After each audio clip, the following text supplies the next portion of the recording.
तेलाशिवाय कुठल्याही पदार्थाला चव येत नाही. तळलेले पदार्थ तर सगळ्यांच्या जीवाच्या आत असतात. कुणालाही तळलेलं आवडतं. गरमागरम भजी, समोसे, कचोरी कुणाला आवडत नाही, बरोबर आहे. पण हे तेल कुठल्या प्रमाणात, म्हणजे कुठलं खावं आणि किती प्रमाणात खावं, तेल कसं वापरावं, या विषयावर आज आपण या व्हिडिओमधून माहिती घेऊया.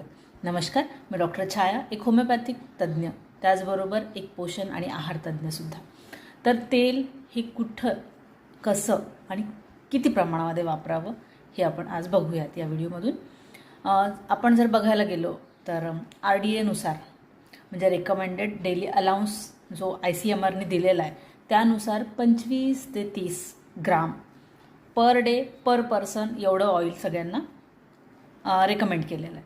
म्हणजे तुम्ही सरासरी दिवसामधून 25 ग्राम तेल हे घेऊ शकता, बरोबर आहे. मग ते कुठल्याही म्हणजे तेल म्हणण्यापेक्षा फॅट घेऊ शकता तुम्ही, बरोबर आहे.